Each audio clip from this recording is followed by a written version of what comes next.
You're listening to Tech Talk Central.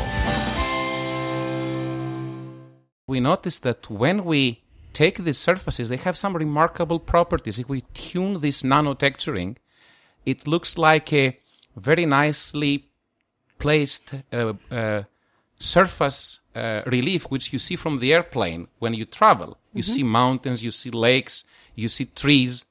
And we noticed that these surfaces, when you put on them water, for example, after the way that we make them, we're using an oxygen plasma, they completely suck up water. They are very hydrophilic.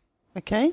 And not only they take up water, but they can take up biomolecules, proteins, DNA, all this stuff. And so this gave us an incentive to look if these are very useful for diagnostics. And indeed, we noticed that you can have 100 times more proteins on such a surface or biomolecules, which made them extremely good for a diagnostic which would count, for example, how much from a protein you have in your blood. We call this type of surfaces microarrays. So we found a way to make microarrays with 100 times more sensitivity.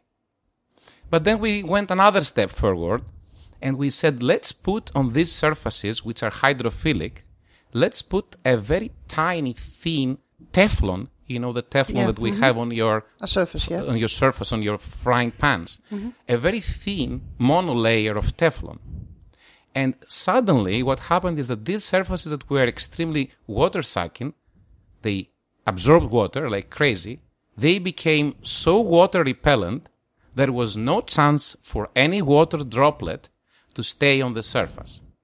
Not only water, we were extremely good and innovative in this aspect to show that not even oils could stay on these surfaces. Imagine a frying pan where you would put oil and the oil could not stay on the pan. Okay. So these surfaces were extremely anti-wetting. We call them super hydrophobic, super oleophobic, meaning that they completely repel these liquids. So in order to get it right, in the first case, you take